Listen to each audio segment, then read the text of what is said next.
les micros sont bien, vous nous entendez, tout le monde nous entend. Bonjour, bienvenue, merci à tous d'être ici. Nous sommes à l'heure. Merci d'être avec nous dans ce beau théâtre de la Halle au Blé. La salle est pleine à craquer, au point que nous avons fait monter nos amis britanniens sur scène. Ça fait plaisir. Merci à vous, Étienne Klein, d'avoir accepté cette rencontre. Comment allez-vous ? Bien, bonjour à tous. C'est la première fois que je fais quelque chose le dimanche après-midi. Je ne savais pas qu'il était possible d'organiser des conférences le dimanche après-midi, au point que j'ai dû vérifier que la date de mon billet de train correspondait vraiment à un dimanche. J'ai cru que je m'étais trompé de jour, mais voilà. Tout est possible à la flèche. À la flèche, tout est possible. Nous sommes ici pour parler de votre dernier ouvrage, qui est aussi votre première bande dessinée, qui s'appelle L'éternité béante. Très joli titre, un peu énigmatique. Il faut attendre la page 131 pour expliquer ce titre. Évidemment, je vous révélerai pas le pourquoi, c'est à vous d'aller voir, page 131. Une BD que vous avez réalisée en collaboration avec Laurent-Frédéric Bollet au scénario et Christian Durieux au dessin. Et on peut dire que c'est vraiment une belle réussite parce que vous arrivez, grâce à la magie de la BD, on pourrait dire, à faire revenir parmi nous en 2024 Albert Einstein et même à dialoguer avec lui. C'est quand même pas mal. Avant qu'on commence à discuter, je vais vous donner un petit mot de présentation sur vous, Étienne Klein. Vous êtes ingénieur, diplômé en physique théorique, vous êtes docteur en philosophie des sciences, vous dirigez le laboratoire de recherche sur les sciences de la matière, le LARCIM, qui dépend du commissariat à l'énergie atomique. Vous avez écrit un grand nombre d'ouvrages de vulgarisation, c'est un mot que vous employez sur votre site, que vous ne rejetez pas, c'est un joli mot, la vulgarisation. Et voilà 10 ans que j'ai regardé, ça fait 10 ans qu'on entend votre voix sur France Culture dans cette émission. Ouais, cette émission qui s'appelle La Conversation Scientifique. Et justement, Conversation Scientifique, nous allons en avoir une, modeste, hein, rassurez-vous, et grand public, parce que le grand mérite justement de votre BD, c'est de nous présenter des questions qui sont infiniment complexes. Les trous noirs, la physique quantique, l'expansion de l'univers, et même la fameuse formule E égale MC2 de Albert Einstein d'une manière très simple. Voilà, et c'est vraiment un littéraire qui vous le dit. Donc il y a des mathématiques, il y a des sciences, il y a de la philosophie évidemment dans votre livre. Il y a aussi les Rolling Stones qui sont vos idoles, vous les aimez beaucoup et ils occupent une place importante dans cette BD. Et le lien avec Albert Einstein est beaucoup plus important qu'on imagine entre les Rolling Stones et Einstein. On en parlera peut-être. Avant qu'on commence à échanger, je précise que malheureusement Étienne Klein ne pourra pas, parce qu'on est très pressé par le temps, n'aura pas le temps de dédicacer sa bande dessinée à l'issue de cet échange, mais les dernières 20 minutes de notre échange, donc à partir de 16h10, grosso modo, seront consacrées aux questions du public. Donc commencez à, voilà, ici sur scène ou ici dans le théâtre, commencez à réfléchir à vos remarques, à vos questions. Et ma première question concerne ce petit animal que vous avez ici au revers de votre veste, un scarabée. Et alors figurez-vous, donc il est très beau, un scarabée, un bijou.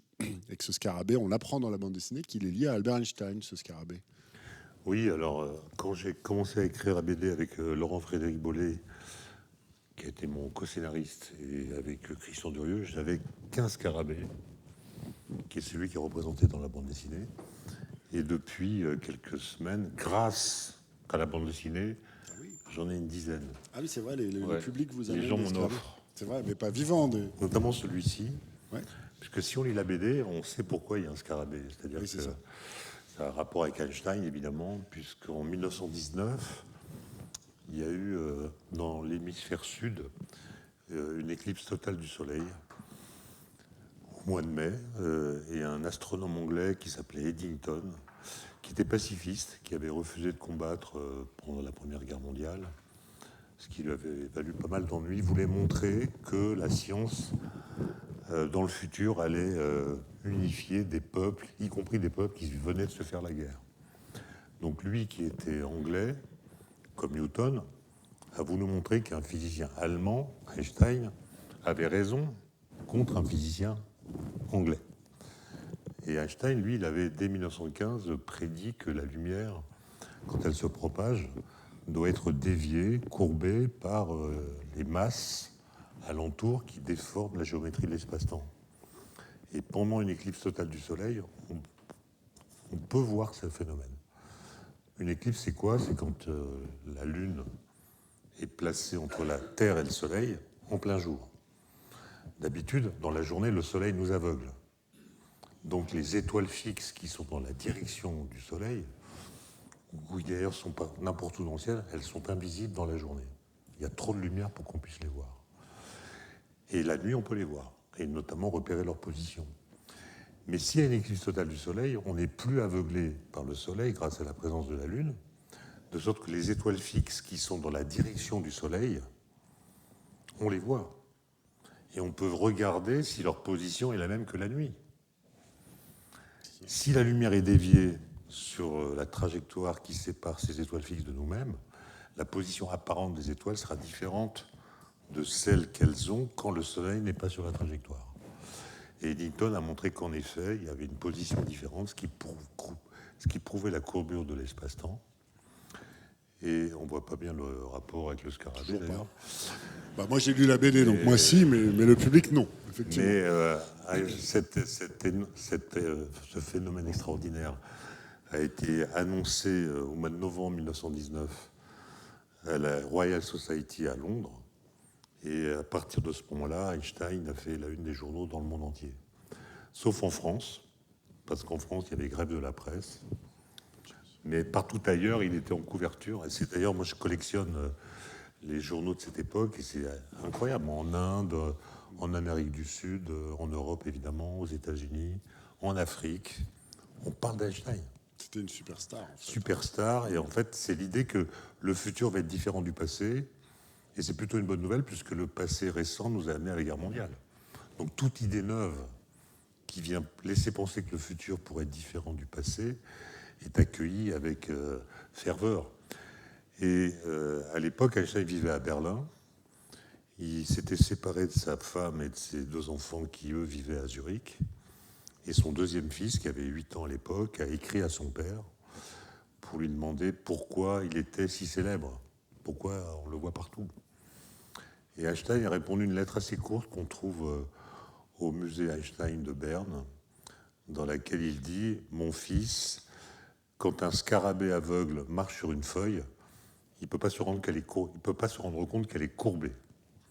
Et moi, ton père, j'ai compris ce que le scarabée aveugle ne peut pas voir, la courbure de l'espace. » Donc c'est une explication un peu longue, mais c'est la bonne. Tout à fait. C'est ça, c'est un scarabée aveugle. Voilà. Il aurait pu prendre une limace, il aurait pu prendre un escargot. Ça aurait été moins joli. Et j'aurais été embêté, là. Ouais. C'est ça.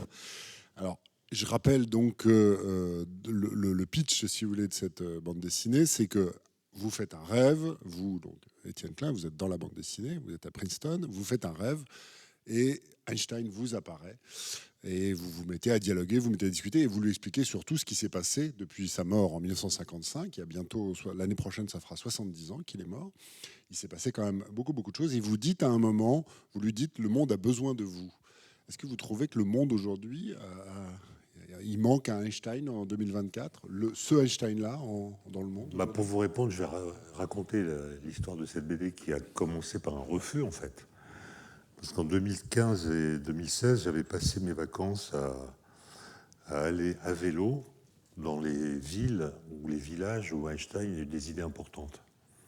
Donc essentiellement en Suisse, à Zurich, à Berne, à Aarau, qui est une petite ville dans laquelle il a fait ses études en classe de terminale, à Mettmerstetten, qui est une toute petite ville où il passait ses vacances d'été, et puis en Belgique, à Bruxelles, où il y avait les conseils Solvay, à Cocques-sur-Mer, où il a passé plusieurs mois quand il est rentré des États-Unis en 1933, au moment où Einstein prend le pouvoir, enfin, est élu, c'est pas qu'il prend le pouvoir. C'est Hitler, vous voulez dire.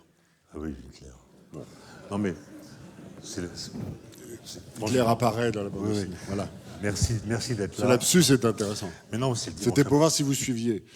Non mais c'est pas ça, c'est que le dimanche après-midi, en général, je parle pas du tout, quoi. Je suis pas entraîné. Donc, Hitler est élu et Einstein comprend assez vite qu'il ne pourra pas retourner en Allemagne. Il ne souhaite pas retourner. Et donc, il a passé quelques mois à Cocques-sur-Mer, au bord de la mer du Nord, avant de décider de quitter l'Europe pour les États-Unis.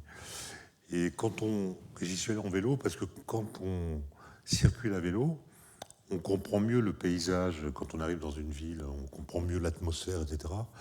Et la question que je m'étais posée, c'était en quoi les lieux où Einstein a vécu ont-ils ou non joué un rôle dans la genèse de sa pensée. Et la conclusion à laquelle je suis arrivé, c'est que Einstein, c'était un personnage qu'on pourrait qualifier de agéographique. C'est-à-dire que ce qui se passait dans son cerveau était quasiment indépendant de l'endroit où il se trouvait et des circonstances dans lesquelles même s'il y avait du vacarme autour de lui ou des conversations, ça ne semblait pas le déranger.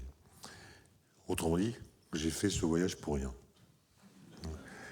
Mais il y a plein de paysages dans la BD qui sont très beaux. Ouais, mais quand même, j'ai fait un livre qui s'appelle Le pays qu'habitait Albert Einstein, qui raconte tout ça, etc. Qui est un pays, donc plutôt... Voilà.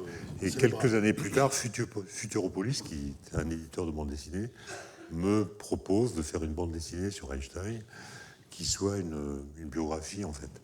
Et là, j'ai dit non, parce que des biographies... D'abord, je ne sais pas comment on fait une BD, d'autre part, des biographies, il y en a plein, et je ne voyais pas ce que ça avait de très original, donc j'ai décliné la proposition. Et puis, quelques temps plus tard, ils sont revenus à la charge, je les ai rencontrés, et au hasard de la conversation, j'ai lâché, paraît-il, moi j'ai pas de souvenir, mais on m'a dit, j'ai dit, Einstein nous manque. Ah, je ne le savais pas quand j'ai posé la question. Mais et j'ai dit...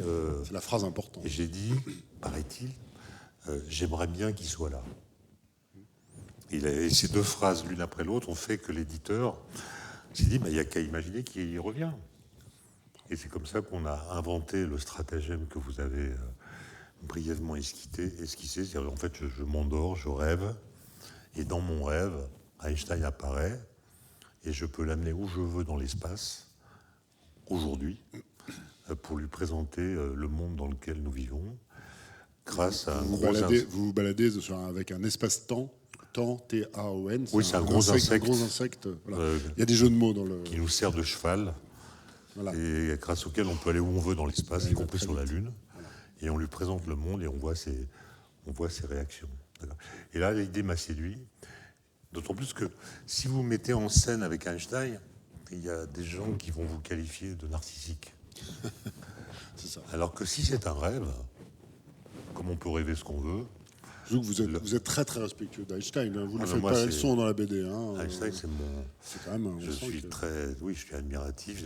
Je doute d'ailleurs que ce soit lui, puisque je le soumets à des questions au début pour vérifier qu'il s'agit de lui et non pas d'un clone ou d'un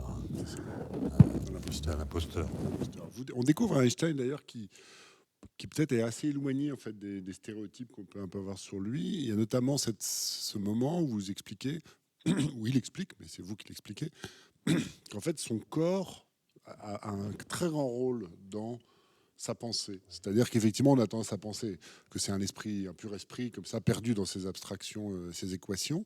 Et en fait, pas du tout, d'une certaine manière. Vous dites qu'il est agéographique, c'est-à-dire que c'est pas le décor ou le paysage qui lui importe. En revanche, son corps a beaucoup d'importance. Alors ça, c'est parfaitement vrai. D'abord, un petit mot, c'est que ce qui m'a beaucoup surpris dans la BD, quand j'ai vu les dessins produits par Christian Durieux, c'est qu'on a beaucoup de photos d'Einstein, évidemment, mais les mimiques qu'on voit de lui sur les photos ne sont pas d'une très grande diversité. Oui. Soit il est en public en train de parler, soit il travaille à son bureau, soit il pose. Mais grâce au dessin, on peut lui donner des mimiques très différentes de celles qui existent sur les photos, de sorte qu'il devient beaucoup plus vivant que l'image qu'on peut avoir par le seul biais de la photographie. Ça, c'est des choses que j'ai découvertes grâce au talent de Christian Durieux. Maintenant, pour répondre à votre question, à la fin de sa vie, Einstein a donné une interview, un entretien à un monsieur qui allait devenir son premier biographe. Et au détour d'une question, il dit cette chose que je trouve incroyable, il dit « Ma pensée est de type musculaire ». C'est bizarre, ça. C'est bizarre. Parce que vous voyez, la plupart des physiciens théoriciens, ils pensent que le corps est plutôt un ennemi à la pensée. On se met vraiment à penser quand le corps est inactif. même quand le corps est oublié. Il y a même une expression en allemand qui dit parfaitement ça, c'est la Sitzfleisch, la viande assise. C'est quand la viande est assise que la pensée peut commencer à se libérer d'une sorte d'obstacle qui viendrait de notre corporéité. Et Einstein, il faisait ce qu'on appelle des expériences de pensée, comme Galilée. Une expérience de pensée, c'est une expérience qu'on fait avec son cerveau, qui consiste à poser des questions qui commencent par « qu'est-ce qui se passerait si ?» Qu'est-ce qui se passerait si? Car on imagine un autre monde que notre monde pour mieux comprendre notre monde. Et par exemple, Galilée posait des questions du type qu'est-ce qui se passerait si les corps tombaient dans le vide et non pas dans l'air? Et c'est en posant ce type de questions qu'il a compris que dans le vide, tous les corps tomberaient à la même vitesse. C'est la fameuse expérience d'une enclume qui tombe à la même vitesse qu'une plume. Exactement. Dans le vide. Hein. Voilà, Galilée démontre qu'une enclume tombe à la même vitesse qu'une plume dans le vide. Il le comprend, il le démontre sans faire d'expérience. Puisqu'à l'époque, on ne peut pas faire le vide. Et d'ailleurs, les doctes, notamment Descartes qui a étudié ici, pensent que le vide ne peut pas exister. D'accord ? Mais Galilée invente le vide comme milieu de pensée. Il imagine le vide et comprend que si le vide existait, alors les corps ils tomberaient à la même vitesse. Et comment il le démontre ? Ben, il suppose que Aristote a raison quand il dit que les corps lourds tombent plus vite que les corps légers. Ce qui est ce qu'on voit. Hein. Nous, on voit que les corps lourds tombent plus vite que les corps légers. Eh bien, Galilée dit, prenons un corps lourd, par exemple une bouteille d'eau. Prenons un objet plus léger, des lunettes. Relions la bouteille aux lunettes par une ficelle. Ça fait donc un système qui est plus lourd que la bouteille. Maintenant, imaginons, par la pensée donc, qu'on laisse tomber l'ensemble d'une certaine hauteur. Que dit Aristote ? Aristote dit l'ensemble formé par la bouteille plus les lunettes est plus lourd que la bouteille. Donc va tomber plus vite que la bouteille toute seule. Oui, mais pendant la chute, les lunettes qui tombent moins vite vont tendre la corde et faire parachute. C'est-à-dire, elles vont freiner la chute de la bouteille. Donc, la conclusion, c'est que si Aristote a raison, ça tombe plus vite que la bouteille seule et ça tombe moins vite que la bouteille seule. Contradiction. Comment résoudre la contradiction? En disant que les lunettes tombent à la même vitesse exactement que la bouteille, ce qui n'est pas ce que nous voyons. Ça, c'est la première loi de la physique moderne. Il y a une loi qui contredit l'observation. Et Einstein, il est comme Galilée, c'est-à-dire il a compris que le monde dans lequel nous vivons, la Terre, l'atmosphère, le ciel tel qu'on le voit depuis la Terre, le monde nous trompe sur l'univers. Et les vraies lois physiques, les lois universelles, sont des lois qui contredisent l'observation. Donc pour les trouver, il faut faire un pas de côté, ne pas se fier à l'observation, il faut théoriser, faire des expériences de pensée, s'armer de concepts, et ensuite revenir interroger le réel avec des mathématiques qui sont efficaces, en l'occurrence. Et Einstein poursuit ce truc, mais lui, il va faire des expériences de pensée en mettant en scène son corps. Son corps. C'est ça qu'il veut dire par pensée musculaire. Qu'est-ce qui se passerait si mon corps était dans telle situation que je peux imaginer, et si telle ou telle loi physique était vraie? Par exemple, à 15 ans, alors qu'il était en classe de terminale à Aarau, dans cette petite ville de Suisse, pour préparer le concours d'entrée de l'école polytechnique de Zurich, il s'est posé la question suivante: qu'est-ce qui se passerait si mon corps était à cheval sur un rayon lumineux? Ouais, c'est une question absurde. Question qu'on se pose peu un dimanche après-midi à la Flèche. Oui, justement. Mais qui donne des réponses. Ah, mais il y a un truc extraordinaire, parce que le biographe que j'ai cité tout à l'heure, il a demandé à Einstein pourquoi est-ce que vous êtes le premier, à votre avis, à avoir trouvé la théorie de la relativité. Et il s'attendait à ce qu'Einstein dise grâce à mon génie. Et non, Einstein dit un truc incroyable, il dit c'est grâce à mon retard mental. Pourquoi? Parce que, en général, les questions d'espace et de temps elles sont réglées à 7 ans. Un enfant de 7 ans, il a compris que l'espace se mesure avec une règle ou un double décimètre, et il a compris qu'une durée se mesure avec une montre ou une horloge. Et une fois qu'on a compris ça, c'est réglé, on n'y revient plus. Mais Einstein dit, moi, à cause de mon retard mental, je me suis posé des questions d'enfant que j'ai résolues avec un cerveau d'adulte. Et en l'occurrence, si vous êtes à cheval sur un rayon lumineux, qu'est-ce qui se passe? La lumière, c'est des ondes électromagnétiques, on le savait à l'époque. Donc vous êtes à cheval sur une onde, vous avancez avec l'onde, comme un surfeur sur une vague avance avec la vague. Donc par rapport à vous, l'onde qui vous entraîne est immobile par rapport à vous. Un surfeur, la vague qui est devant, elle est immobile par rapport à lui. C'est comme une voiture. Quand on est dans une voiture, on est immobile par rapport à la voiture. Voilà. Elle va plus aussi vite que nous. Voilà, donc il se dit, donc si je suis à cheval sur de la lumière, je vais voir de la lumière immobile. Je vais voir une onde électromagnétique immobile. Et puis, il se dit, soit cette expérience que j'imagine est possible, soit les équations de Maxwell qui disent que la lumière ne peut pas être stationnaire sont fausses. Et en 1905, il a 26 ans, il a tranché la question en disant l'expérience que j'ai imaginée est impossible. Pourquoi? Parce que la lumière va toujours à la vitesse de la lumière. Donc vous ne pouvez pas être immobile par rapport à elle. Même si vous courez après un photon à une vitesse qui est proche de la lumière, de celle de la lumière, la vitesse du photon par rapport à vous, ça sera toujours la vitesse de la lumière. Comme si vous ne couriez pas. Donc c'est même pas la peine de courir en fait. Et le moment où cette pensée musculaire va être la plus incroyable. C'est ce qu'on appelle la relativité restreinte. Ça, c'est la restreinte. C'est ça.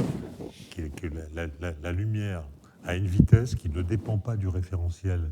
Et vous donnez cet exemple extrêmement édifiant dans la BD, encore une fois, qui est très pédagogique, c'est que vous dites, c'est comme un phare de voiture. Si la voiture va très vite ou qu'elle va très lentement, la lumière qui sort du phare va à la même vitesse.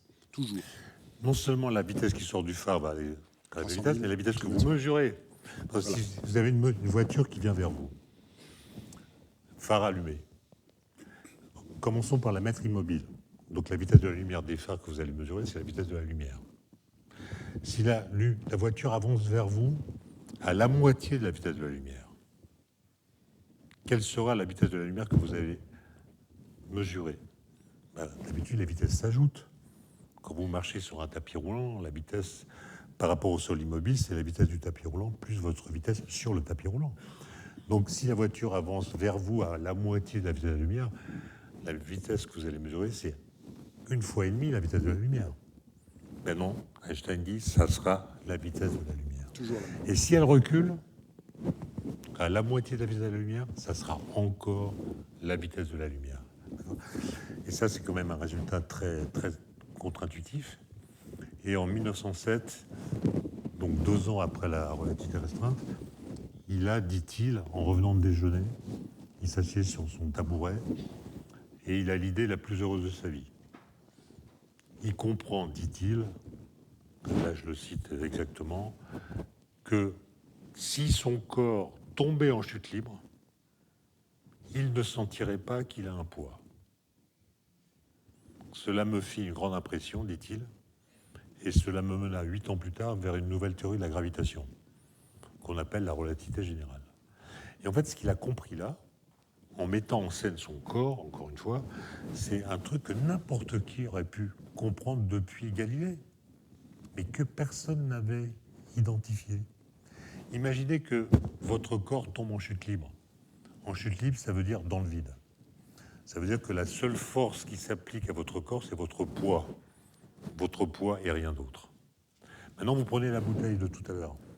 Vous la prenez dans la main, vous la lâchez. Pendant que vous tombez,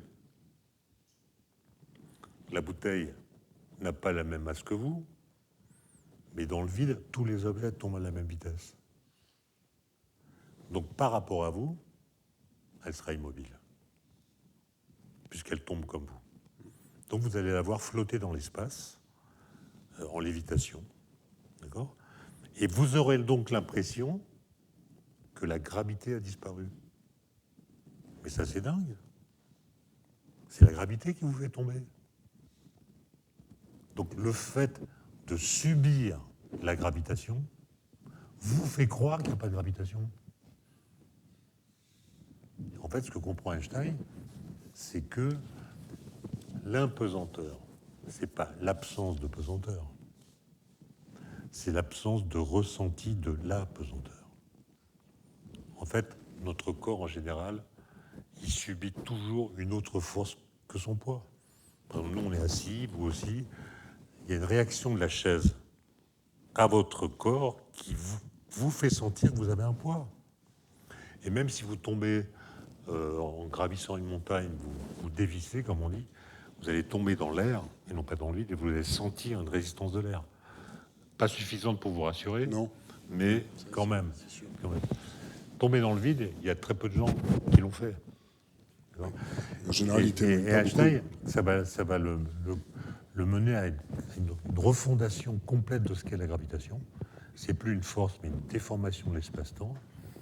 Et l'expérience de pensée qu'il a faite là, on peut la faire aujourd'hui avec un avion. D'ailleurs, on l'emmène. Oui. La première chose qu'on fait avec lui quand il revient, c'est on le met dans un Airbus A310 qui décolle de Bordeaux, qui monte à 45 degrés, plein pot. Là, on est écrasé sur le siège parce qu'on a un poids apparent qui est plus grand que le poids réel. À 10 000 mètres d'altitude, il n'y a quasiment plus de résistance de l'air. Les pilotes coupent les moteurs et l'avion, pendant 24 secondes, a une trajectoire parabolique qui est celle qu'aurait n'importe quel corps de n'importe quelle masse ayant cette vitesse-là. Si vous jetez une pierre, et elle va voilà, c'est une pierre ferait la même trajectoire. Donc il y a 12 secondes de montée, 12 secondes de descente, puis après on remet les gaz. Et pendant ces 24 secondes, on est en impesanteur. C'est-à-dire on est comme un astronaute dans l'ISS. On se décolle de son siège, on peut faire des saltos, etc. Et d'ailleurs, et vous le faites dans la BD, votre dans la BD. Est-ce que vous l'avez fait en vrai? Moi, je l'ai fait en vrai, ouais. Vous l'avez fait en vrai. Et d'ailleurs, mon dossier, qui m'a permis de le faire gratuitement, c'est j'ai dit, comme Einstein a dit que c'était une pensée musculaire et qu'il avait du mal à trouver des mots pour dire l'expérience, je me propose de faire l'expérience et je mettrai des mots dessus. Voilà. Ça a été accepté. Et le CNES a accepté. Bravo, le CNES. Grâce, d'ailleurs, à une anagramme. Ah oui, parce que vous êtes fan des anagrammes. Parce que l'anagramme de la chute des corps, c'est hors du spectacle. Donc j'ai dit, bah voilà, la chute des corps, on va la mettre en spectacle, comme ça va démentir l'anagramme. Et le CNES a... Bon, je sais pas... Est-ce que j'ai pu faire l'expérience? C'est très impressionnant, notamment quand on comprend qu'on peut être en chute libre et prendre de la hauteur. Parce que dans les 12 premières secondes, vous êtes en chute libre. En chute libre, c'est-à-dire votre corps n'est soumis qu'à son poids. Mais vous prenez de l'altitude. Donc on peut tomber en s'élevant. Et ça, c'est intéressant. Ça, c'est de la physique. On découvre aussi ce qui est très intéressant, évidemment, parce que vous faites le point sur ce qu'il a découvert et puis sur ce qui est arrivé après lui. Donc, il y a énormément de ses intuitions à Albert Einstein qui étaient très justes, et puis il y en a certaines, il s'est trompé. Ça reste un être humain. Et ce qui est intéressant, c'est que vous lui dites, bon, voilà, ça c'était pas génial, c'était pas tout à fait ça. La physique quantique, il n'a pas très bien compris, enfin, il n'était pas d'accord. Mais vous dites surtout, une erreur en science n'est pas une faute. Ça, c'est intéressant, peut-être à une époque où on est très polarisé, où on veut absolument que l'autre ait tort et que soit on ait raison. C'est quand même intéressant de rappeler peut-être que dans la science... Einstein s'est trompé, évidemment, mais à chaque fois qu'il se trompe, il apporte quelque chose. Ah oui, bien sûr. Oui, c'est jamais complètement à côté de la plaque. En 1916, il prédit, en trouvant des solutions de ces équations pour la gravitation, l'existence de ce qu'on appelle les ondes gravitationnelles, qui sont des déformations de l'espace-temps qui se propagent à la vitesse de la lumière. Alors pardon, je vous interromps, mais ce qui est génial dans la BD, ce que vous montrez, c'est que donc Einstein a une feuille, des crayons, il fait des équations et il va prouver l'existence de quelque chose que personne n'a observé. Et c'est après sa mort qu'on observera qu'il avait raison. Il prédit l'existence des ondes gravitationnelles tout en disant qu'à son avis, on ne pourra jamais les détecter. Voilà. Bon.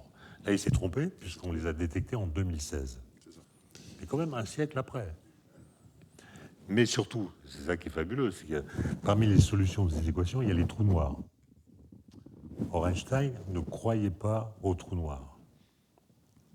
Or, les ondes gravitationnelles qu'on a détectées ont été produites il y a 1,7 milliard d'années par la fusion de deux trous noirs, qui non seulement existent, mais sont capables de fusionner. Deux trous noirs ne font qu'un trou noir, qui a une masse totale inférieure à la somme des masses des deux trous noirs qui ont fusionné, et toute cette masse se transforme en énergie, par E égale mc2, etc.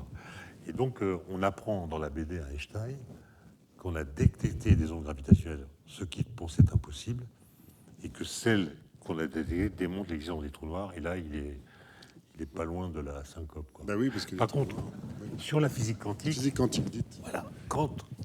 Il y a un morceau sur lequel il n'est pas d'accord avec Niels Bohr, et il se trompe. Là, il faut être clair, parce qu'on dit tellement de bêtises là-dessus. Quand Alain Aspect, physicien français, Qui apparaît dans la BD. Qui est dans la BD, parce qu'Einstein lui rend visite. Alain Aspect a eu le prix Nobel en 2022 pour avoir démontré pendant sa thèse en 1980 ce qu'on appelle l'intrication quantique, ou la non-séparabilité quantique. Et ce jour-là, le président de la République a fait un tweet. C'était François Hollande, si je me trompe. Non. Ouais, alors François Hollande, je pense qu'il n'aurait même pas fait de tweet. Non, ouais. Non, c'est Emmanuel Macron. Alors, quelle année c'était, vous dites ? 2022. Ah, 22, pardon. Il a fait un tweet disant Alain Aspect, l'homme qui a démontré qu'Einstein avait tort sur la physique quantique. Mais c'est faux. En 1935, Einstein publie un papier très célèbre qui démontre que si la mécanique quantique est exacte, et si elle est complète, c'est-à-dire s'il ne lui manque pas d'informations, alors elle rend possible des phénomènes extraordinaires, l'intrication quantique. Peut-être un mot sur ce que c'est que l'intrication quantique. C'est deux particules qui ont interagi dans le passé, qui restent liées l'une à l'autre par un lien très bizarre, au sens où toute action sur l'une a immédiatement un effet sur l'autre sans qu'il y ait transmission d'informations. Alors qu'elles peuvent être au deux bouts de l'univers. Voilà. Hein. Voilà. Donc il dit, voilà, la physique quantique, elle prédit ça. Moi, Einstein, je pense que ce type de phénomène est impossible. Donc, je pense que la physique quantique est non pas fausse, mais incomplète. Il manque des informations. Et ce qui a été démontré par Alain Aspect, c'est que non, ce phénomène existe. Donc Einstein ne s'est pas du tout trompé sur la physique quantique. Il s'est trompé sur la nature. C'est ça. Voilà. Il pensait que la nature ne pouvait pas accueillir ce type de phénomène. C'est là qu'il a eu tort. Parce que, pardon, il faut préciser que la physique quantique, c'est donc la physique qui a lieu à une dimension extrêmement petite. Ouais. Et on s'est rendu compte, grâce à la physique quantique, que ce qui se passe au niveau le plus petit, ce n'est pas ce qui se passe dans la vie, nous, de tous les jours, ce que vous appelez la nature. Voilà. Et ça, Einstein avait du mal à l'admettre, parce qu'il disait que ce qui se passait au plus petit, c'est ce qui se passait dans le plus grand. C'était une seule règle. Voilà. Donc dans la BD, on l'amène voir Alain Aspect à son laboratoire, dans lequel il a démontré ce phénomène. Et Einstein, il tombe de sa chaise. Enfin non, mais il n'est pas assis, mais s'il avait été assis, il serait tombé de sa chaise. Et on a fait lire les planches à Alain Aspect avant publication, pour lui demander... Et quand Alain Aspect a vu qu'Einstein est complètement dépité par ce résultat, il nous a demandé de rajouter une petite bulle, on appelle ça un phylactère, dans lequel il rassure Einstein, ou le félicite plutôt, en lui disant que c'est lui qui a vu que la physique quantique avait ce type d'implication, et donc, croyant faire une erreur, il a en réalité fait progresser la connaissance. C'est pour ça qu'Einstein, quand il se trompe, c'est intéressant. Ce qui n'est pas le cas de tout le monde. Autre exemple sur lequel il n'y croyait pas, hein, encore une fois, et l'expérience a montré qu'il avait tort, c'est le hasard. Lui pensait que dans la physique quantique, il y a une place pour le hasard qui ne pouvait pas exister. Alors, grosso modo, si c'est du hasard, en fait, c'est parce qu'on n'arrive pas à expliquer. On appelle ça du hasard parce qu'on ne peut pas l'expliquer. Or, Niels Bohr, qui était donc un homme qui datait de la même époque, lui disait le hasard existe dans ce qui va se passer. C'est-à-dire que quand vous interagissez avec une particule au niveau quantique, ce qui va lui arriver, ça relève du hasard, et que du hasard. Oui. Et vous voyez, le mot hasard dans le langage courant, il est ambigu parce qu'il désigne une chose et son contraire. On appelle hasard un événement qui n'a pas de cause, en fait un événement contingent qui aurait pu ne pas se produire. Mais on appelle aussi hasard ce qui relève d'un événement qui a une cause qu'on ne connaît pas. Donc dans ce cas-là, le mot hasard veut dire destin. C'est un destin caché, il y a une cause cachée. Donc ça nous semble être l'effet du hasard, mais en réalité, c'est déterministe. Donc le mot hasard, il est très ambigu. Il dit à la fois le hasard pur et le déterminisme qui avance masqué. C'est notre ignorance, quoi. Voilà, notre ignorance. Bon, là-dessus, il s'est trompé. Ouais. Il s'est trompé parce que, en fait, le hasard existe bel et bien. C'est-à-dire que c'est pas il semblerait, parce que, alors, on ne va pas rentrer dans les détails du pourquoi, mais on a réussi à prouver que c'est bel et bien du hasard et c'est pas notre ignorance. En fait, quand vous faites une mesure en physique quantique, quand il y a plusieurs résultats possibles, il n'y en a qu'un qui se manifeste. Et le choix qui est fait de tel résultat plutôt que tel autre relève du pur hasard, alors qu'Einstein pensait qu'il y avait des paramètres cachés qui déterminaient le résultat obtenu. C'est ça. Et ils sont vrais. Mais il s'est trompé. Ouais. Mais c'est parce qu'il s'est posé la question qu'on a su y répondre d'une façon contraire à ce qu'il avait imaginé. Mais s'il n'avait pas posé la question, on ne le saurait pas. C'est ça. C'est ça qui est extraordinaire. Donc, il ne faut jamais dire de mal d'Einstein. Non. En tout cas, pas en ma présence. Vous savez, pour les questions tout à l'heure... On peut discuter de ses relations avec les femmes, etc. Oui. Ça, elles n'apparaissent pas tellement dans le livre. Non, parce que... Si vous cherchez des ragots sur la vie d'Einstein, il n'y aura pas ça dans la BD. Vous les trouverez ailleurs. Il s'est marié 2 fois. Il a épousé sa cousine, ce qui lui a permis à elle de ne pas changer de nom. Elle s'appelait déjà Einstein. Oui, c'est pratique. Ça économise du papier. Ce qui est fou, non, il y a quelque chose quand même, parce que la bande dessinée est à la fois très théorique, on est vraiment dans des choses très très élevées comme ça, et en même temps, c'est aussi un homme d'histoire. Einstein, c'est un homme du XXe siècle, avec ce qu'il a malheureusement aussi de tragique, une énorme tête d'Hitler qui apparaît à une page qui nous glace, parce que comme vous le disiez, donc Einstein, physicien juif, a très vite compris qu'il fallait qu'il s'en aille de l'Allemagne quand les nazis sont arrivés au pouvoir. Ce qui est fou, c'est qui apparaît dans les dialogues que vous avez avec lui dans la bande dessinée, c'est que aujourd'hui, donc 70 ans après sa mort, il y a eu des évolutions scientifiques absolument considérables, absolument énormes, vous lui montrez, mais on n'est pas beaucoup plus sage, malheureusement, aujourd'hui. Comment est-ce que vous expliquez, si on peut l'expliquer, cette décorrélation? Il y a des pages où il apparaît en effet très triste. Il pensait qu'on avait trouvé des mesures institutionnelles pour empêcher la guerre, voilà. Notamment la guerre d'État à État, surtout en Europe. Quand vous dites qu'il a fui l'Allemagne, en fait, il n'a pas fui l'Allemagne au sens où il avait peur, mais au sens où il ne voulait pas vivre dans un pays dirigé par un gars comme Hitler. Il a protesté. Oui, en fait, à la fin de l'année 32, il était en Californie pour donner des conférences à Pasadena, etc. Il avait été invité par un physicien américain qui s'appelait Millikan.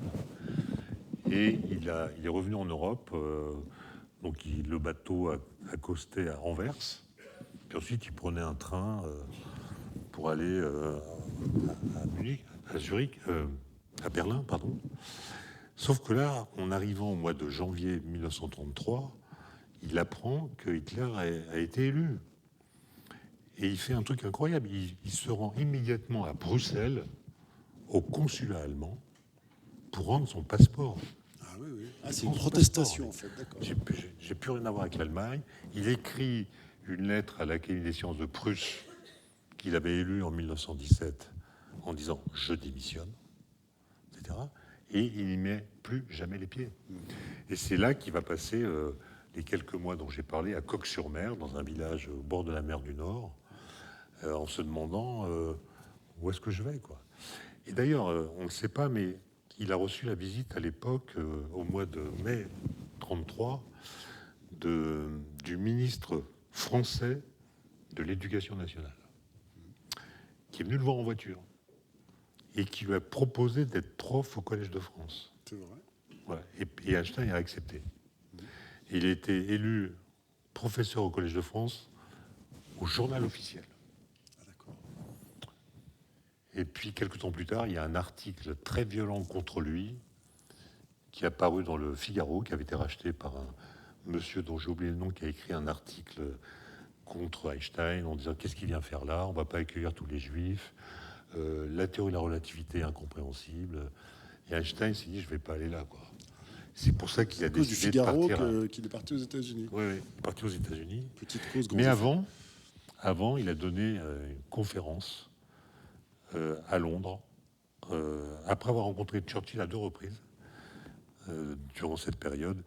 Il a donné une conférence au Royal Albert Hall, qui est la grande salle de concert de Londres, Qui apparaît aussi dans la BD. le 3 octobre 1933. Un texte incroyable qu'on peut relire aujourd'hui parce que c'est toujours d'actualité. Et Einstein, qui a été très longtemps pacifiste, en fait, cesse d'être pacifiste. Dès 1933, parce qu'il sait, il a senti que Hitler voulait la guerre, qu'aucune mesure d'accommodement ne pourrait le dissuader, et donc il va falloir se battre pour la liberté, il le dit. Et il en a parlé à Churchill, concret. et des historiens, moi je ne suis pas compétent là-dessus, mais des historiens disent qu'Einstein a eu un rôle dans la détermination de Churchill en 1940 pour ne pas céder aux pressions qui l'invitaient à signer une sorte d'armistice avec Hitler. Donc la résistance anglaise a sans doute été en partie seulement, impulsée par Einstein. Donc c'est quelqu'un qui était très lucide. Parce qu'en 1933, des intellectuels capables de discerner dans la personnalité d'Hitler ce qu'on a compris de lui par la suite, c'était pas si fréquent. Il n'y en avait pas beaucoup, effectivement. À un moment, dans la BD, vous abordez la question de l'exploration de Mars. Évidemment, vous lui expliquez que Mars... et on apprend, enfin moi en tout cas je l'ai appris, qu'en fait, s'il existait une base lunaire donc sur la Lune, où des spationautes, astronautes, cosmonautes pouvaient venir s'installer, il faudrait 6 mois pour partir de la Lune pour aller vers Mars. Bon, moi, je ne savais pas du tout.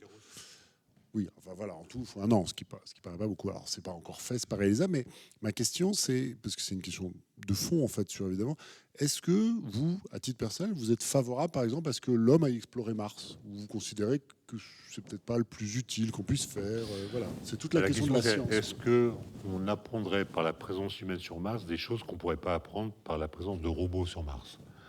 Parce que pour des humains, franchement, ça va pas être rigolo.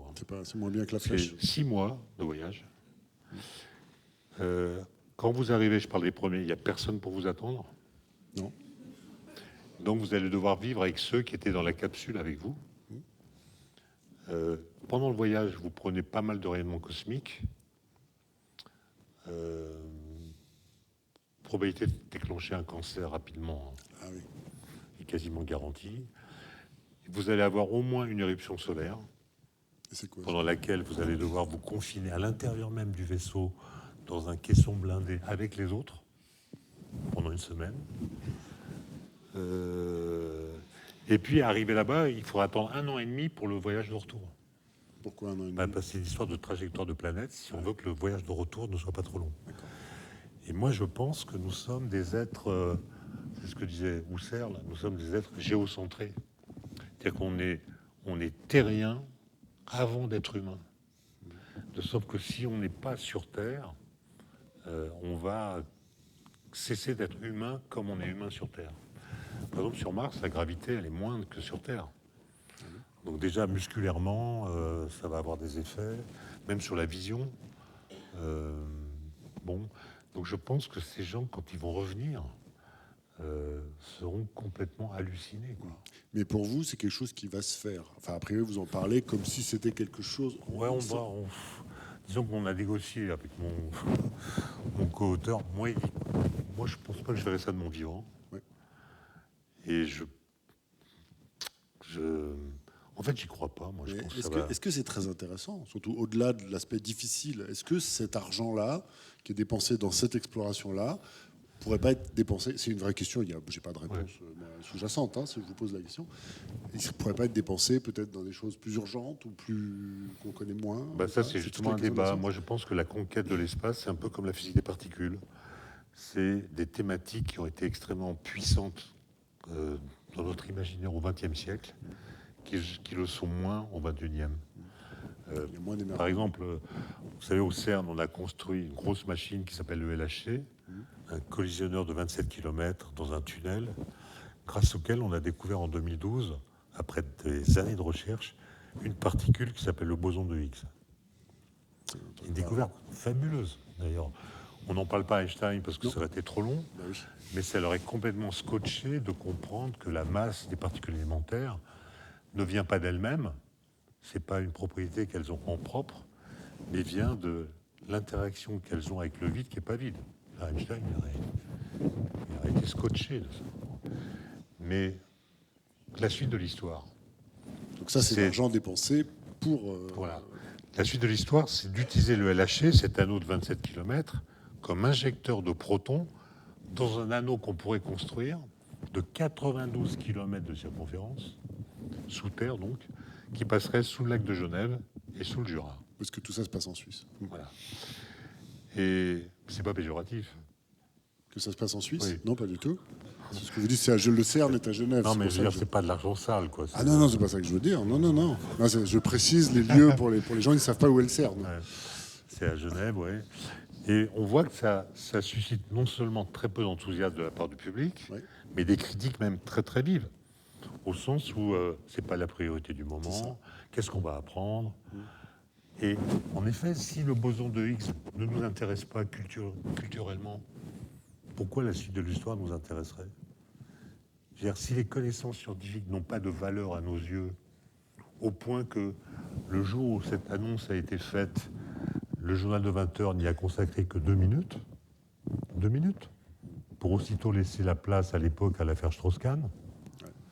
Donc, si la découverte du boson de Higgs, c'est moins important que l'affaire Strauss-Kahn, ben la messe est dite. La messe est dite. Ces recherches, elles sont faites avec nos impôts. Et s'il n'y a pas de retombées culturelles de ce qu'on découvre grâce à ces recherches, ça veut dire qu'elles vont intéresser ces recherches que ceux qui les mènent, finalement. Il y a une toute petite partie de la population, et à ce moment-là, c'est pas légitime. Ce qui est inattendu, c'est que moi, j'aurais attendu que vous soyez vent debout pour précisément que le public soit derrière, qu'on les finance. Alors on a fait des vidéos pour expliquer le boson de Higgs, des vidéos d'1 heure, parce qu'en moins d'1 heure, on ne peut pas expliquer vraiment. Mais en fait, Ne posez pas la question tout à l'heure. non, la vulgarisation de la physique, elle est victime d'une crise de la patience. Non, mais tout est explicable, à condition qu'on y passe du temps. Donc en une heure, on peut expliquer l'histoire du boson de Higgs à tous les publics. Mais cette heure, on l'a jamais. D'accord. Vous êtes assez fataliste finalement. Ou Non, réaliste, non, je sais pas. je suis combatif, mais je mesure. D'ailleurs, il vous demande à un moment si vous êtes pessimiste ou optimiste, Einstein, dans la Je BD. cite Et vous citez Jean d'Ormesson, si je ne m'abuse. Jean d'Ormesson, qui avait une très belle définition de l'optimisme. Jean d'Ormesson disait un optimiste, c'est un gars qui fait ses mots croisés avec un stylo bille. Voilà. C'est magnifique. Absolument. J'ai vu dans le train, là, il y a une dame qui faisait ses mots croisés avec un stylo bille. Et j'ai failli la... Mais elle n'avait pas l'air optimiste, par contre. Non. Il y a peut-être un peu de monde dans le train. Il y a une chose que vous abordez très rapidement dans la BD, parce qu'évidemment, vous ne pouvez pas aborder tout. C'est une question, une révolution à l'aube de laquelle nous nous trouvons tous en ce moment, qui est l'intelligence artificielle, bien sûr. On est tous un peu perdus, nous, les non-scientifiques et le grand public, sur cette question de l'intelligence artificielle. Comment vous observez cette révolution? D'abord, des révolutions scientifiques de ce niveau-là, on n'en vit peut-être pas toutes les décennies. Donc ça, c'est quand même quelque chose d'assez intéressant.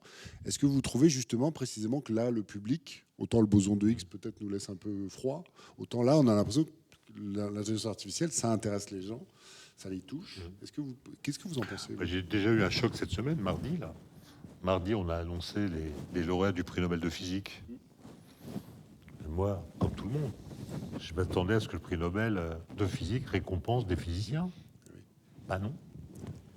On a récompensé des gens qui font de l'informatique et de l'algorithmique. L'un qui a inventé le deep learning, l'autre qui a inventé les réseaux de neurones artificiels.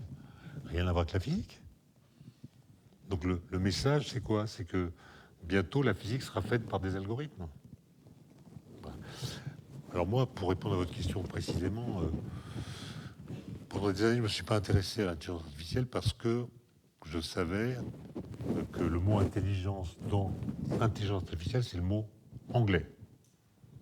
Or, intelligence en anglais, c'est pas la même chose que l'intelligence en français. En anglais, c'est simplement le traitement de l'information et la gestion des données. Alors qu'en français, intelligence, c'est ce que vous savez, c'est-à-dire aussi la capacité à créer des concepts, à argumenter, à distinguer le vrai du faux et à montrer ce par quoi on est intelligent. Bon. Et aussi la capacité à faire des expériences de pensée. Et l'IA ne fait pas ça. Donc je m'étais dit, c'est un abus de langage.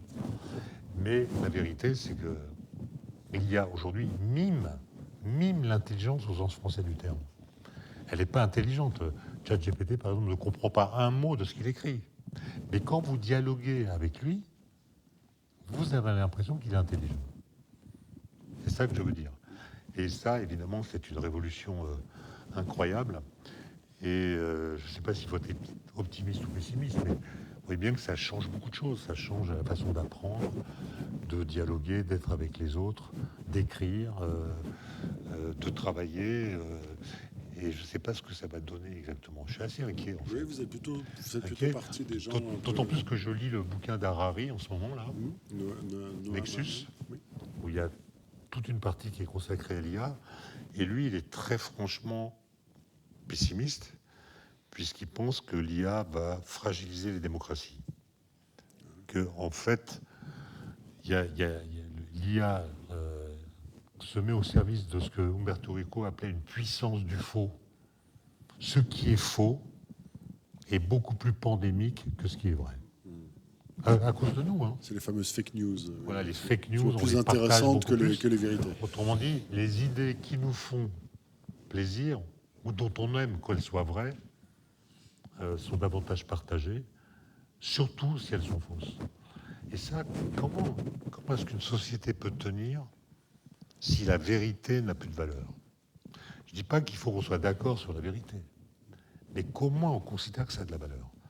Or, aujourd'hui, dans les mêmes canaux de communication circulent des vérités scientifiques, des croyances, des commentaires, des avis, des fake news. Des complots. Et toutes ces choses sont trimballées dans le même flux et leurs statuts respectifs se contaminent. Et chacun peut décider de ce qui est vrai pour lui. Et ça me paraît vraiment inquiétant. Harari, d'ailleurs, il fait une remarque que je trouve très juste. Il dit, si vous voulez faire une bombe atomique ou autre, sans tenir compte des lois physiques et sans tenir compte des faits, votre bombe ne pourra pas exploser. Par contre, vous pouvez fabriquer une idéologie basée sur du faux, ne tenant aucun compte du réel, des faits, et cette idéologie, elle peut fonctionner, contrairement à la bombe. Oui. Vu de la France où nous sommes, je ne sais pas si certains d'entre vous comprennent comment il est possible qu'un type comme Trump soit encore candidat. Et même que des gens puissent encore voter pour lui, c'est incompréhensible. Un type qui se fout complètement de la réalité, qui peut mentir, dire des absurdités sans que ça apporte quoi que ce soit de négatif à son crédit symbolique. Que les migrants mangent des animaux domestiques. Ouais, mais c'est pas le pire. Oui, c'est pas le pire. Prenez de l'eau de Javel contre le Covid. Oui. Il y a eu des morts. Hein, il y a des morts. Voilà. Des morts à cause de ça. Et comment c'est possible, ça? Donc, on pourrait se dire, mais il faudrait éliminer ce gars-là. Mais en fait, l'expérience de Trump, c'est un peu comme celle d'Hitler. Ça dit des choses sur notre cerveau. Notre cerveau. À quoi notre cerveau accorde-t-il du crédit? Eh bien, à Trump. Notre cerveau, nos cerveaux sont capables d'accorder du crédit et une préférence au moment du vote pour des gens qui disent n'importe quoi. Et donc, je pense que voilà, on est en train de passer un test d'intelligence collective. Oui, pas artificiel on est provoqué, du tout. en fait, notre intelligence humaine est provoquée par la concurrence technique que lui fait l'IA. Et la question, c'est est-ce que ça va provoquer un ressort de l'esprit, un essor de l'esprit humain, ou est-ce qu'au contraire, on va démuscler nos cerveaux et se laisser complètement piloter par des algorithmes qui seront d'une opacité totale? Voilà la question. C'est ça. Ça me fait penser à un lien que vous faites dans la BD, alors un lien forcément très anachronique, mais qui est toujours intéressant. C'est cette culpabilité, parce que c'est comme ça qu'on peut le dire, qu'a ressenti Albert Einstein après le largage de la première bombe atomique en 1945. Culpabilité un peu étrange, puisque ce que vous expliquez, c'est que E égale MC2, ça s'applique à peu près à tout ce qui se passe dans l'univers. Donc évidemment les bombes atomiques, mais comme tout le reste. Mais bizarrement, il a mis plusieurs semaines, plusieurs mois, un peu en état de sidération quand il a appris le largage de la bombe, des deux bombes atomiques en 1945, à Hiroshima et Nagasaki. Et il lui a fallu un peu de temps avant de dire « je n'y suis pour rien ». Oui, mais moi, mes étudiants, avant que le cours commence, ils sont persuadés que la bombe atomique, c'est Einstein. C'est vrai que c'est encore... Mais si on faisait un test ici, je pense qu'il y a une partie... Rien à voir. Ouais. Et on associe la bombe à E égale MC2. Mais je vous rappelle que la bombe date de 1945, E égale MC2, 1905. L'uranium qu'on met dans les bombes, on l'a découvert comme élément chimique pendant la Révolution française, en 1790. Donc en 1905, on a E égale MC2, on a l'uranium. S'il suffisait d'avoir E égale MC2 pour avoir l'idée de la bombe, on aurait eu des bombes pendant la Première Guerre mondiale. Or, bizarrement, entre la première fois où quelqu'un parle de bombe atomique, c'est en 1939. Donc rien à voir avec E égale MC2. Ce qui s'est passé, c'est que en 1938, un physicien allemand qui s'appelle Otto Hahn, aidé surtout par une dame qui s'appelait Lise Meitner, découvre que quand un neutron est envoyé sur l'uranium, les noyaux d'uranium fissionnent, ils se coupent en deux. Et ça, personne ne l'avait jamais vu. Personne ne l'avait prédit. Ni Einstein, ni tous les autres. Einstein ne s'est jamais intéressé à la physique nucléaire. Il n'a jamais parlé des interactions nucléaires, ça ne l'intéressait pas. Il s'intéressait qu'à la gravitation et à l'électromagnétisme. Donc Einstein, il n'était pas au courant. Mais assez rapidement, Joliot Curie montre que quand il y a fission, après le choc d'un neutron, il y a 2 ou 3 neutrons qui sont émis, qui vont percuter d'autres noyaux, après une réaction en chaîne qui sera explosive. Ce qu'on trouve aujourd'hui dans les centrales nucléaires. Ça, c'est un bon principe. Ah non, non, non. Non, c'est pas ça. C'est pas explosif. C'est pas explosif. C'est vrai. Ouais. Non, je suis au CEA, on peut pas... Oui, certes. Non, dans une centrale Mais nucléaire... alors comment ça se fait qu'il a culpabilisé à ce point? Non, pourquoi il n'y a pas culpabilité, attendez. En fait, fait, Joliot Curie dépose un brevet le 1er mai 1939 sur la bombe atomique. Et à ce moment-là, Einstein est à Princeton, aux États-Unis, et Niels Bohr, que vous avez cité, plus d'autres, comme Szilard, viennent le voir à Princeton. Einstein, il y a des réactions en chaîne qui sont possibles, il faut que tu fasses quelque chose. Einstein, au début, il n'y croit pas, il ne comprend rien. Et au mois de juillet 1939, il réalise. Et là, il va signer une lettre rédigée par Szilard, pas par lui, et par Wigner, adressée à Roosevelt. Président des États-Unis. Il l'envoie le 2 août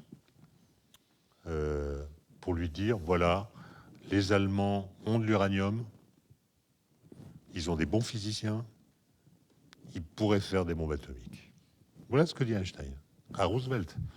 La lettre n'est pas mise à la poste, hein, ils veulent un missionnaire en quelque sorte. Et il choisit Lindbergh, l'aviateur, pro-nazi. Donc là, Einstein, il faut choisir ses amis quand même. Hein, et finalement, ils vont choisir un économiste qui s'appelle Sachs, qui a rendez-vous avec Roosevelt, qui va lui remettre la lettre en octobre 1939. Et Roosevelt va simplement dire, il faut faire quelque chose, il crée un comité qui observe. Et c'est seulement en 1941, après l'attaque de Pearl Harbor par les Japonais, et aussi après la découverte du plutonium, que les Américains se lancent vraiment dans le projet Manhattan de fabrication de la bombe atomique. Ils font des bombes en 3 ans, ce qui est incroyable. 3 ans, ils feront 3 ans. Et Einstein est au courant de rien. Et Einstein ne participe pas à Manhattan. Non, il est soupçonné d'être communiste, et il est au courant de rien. Il apprend la chose comme tout le monde à la radio. Et il ne s'estime pas coupable. Mais est-ce que la lettre a servi de lanceur d'alerte? Je pense que les Américains auraient fait la bombe, même s'il n'y avait pas eu Einstein. Il y avait des physiciens américains très au courant. Il y avait beaucoup d'émigrés allemands qui venaient aux États-Unis Mais l'association entre Einstein et la bombe, c'est tout simple. En juillet 1946, donc après le premier essai atomique dans le désert du Nouveau-Mexique, le magazine Time fait sa couverture qu'on a reproduit dans la BD. On voit le champignon atomique qui surplombe l'océan avec plein de bateaux de guerre dessus. Le champignon atomique à la forme d'une tête de cobra. Einstein est là, tout triste. Dans le nuage atomique, il y a écrit E égale MC2. Et le titre, c'est Einstein, le cosmoclaste, le destructeur de l'ordre. Donc on lui fait porter le chapeau, alors qu'il est pour rien. Hein.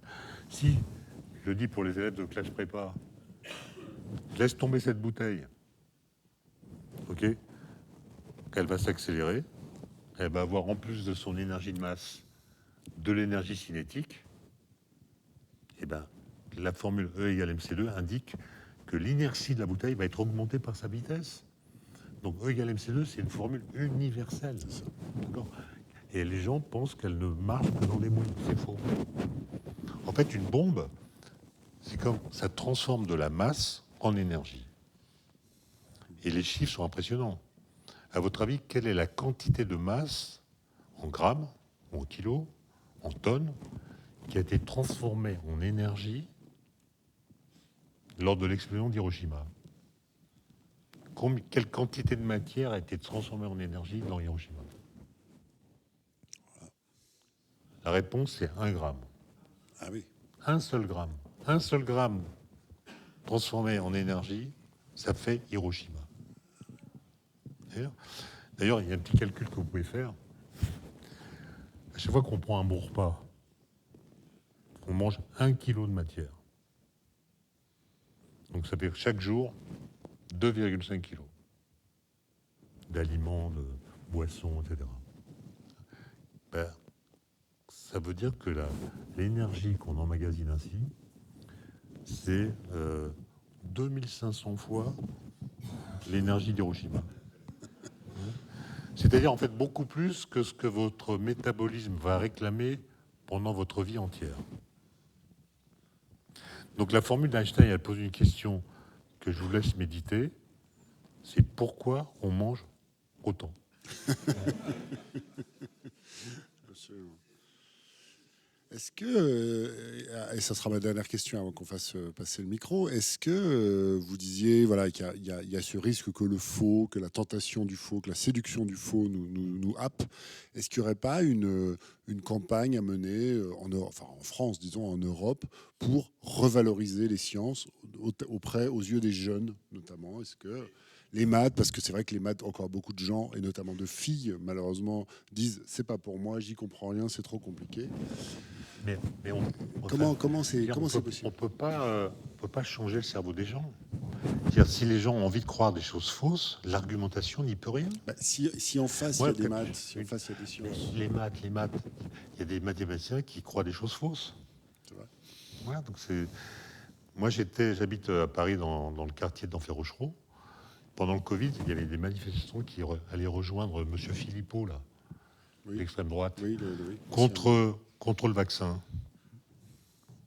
Et au début, j'ai essayé d'argumenter. Ah, vous êtes allé les voir? Ah oui, j'allais les voir. C'est impossible, en fait. Là, il y a un monsieur qui passait tous les samedis à 14h. Je le guettais.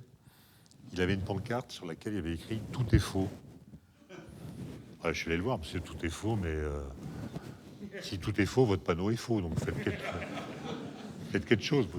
Il faut mettre tout est faux sauf mon panneau. Parce que... Et il y avait une dame, il y avait ici vaccin égale OGM. Oui. Je suis allé la voir, madame, je n'y connais rien, je ne sais pas ce que c'est qu'un vaccin, je ne sais pas ce que c'est qu'un OGM, mais dites-moi quel est le rapport. Et là, elle part en courant. Mais elle avait quand même le truc.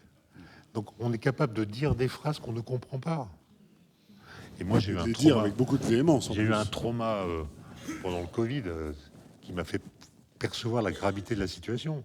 C'est l'affaire de l'hydroxychloroquine. Donc, le professeur Raoult. C'est un truc de fou, quoi, qui n'aurait jamais pu se passer dans un autre pays que la France. Ah oui. Oui, parce que le 5 avril 2020, donc c'est le début de l'épidémie, Nous, c'est vrai, on a fait des études qui montraient que l'HCQ, ça ne marche pas et en plus c'est dangereux. Et on demande aux gens, dans un sondage, est-ce que ce machin marche contre le Covid? On ne leur demande pas, est-ce que vous pensez que ça marche? On leur demande, est-ce que ça marche? Incroyable.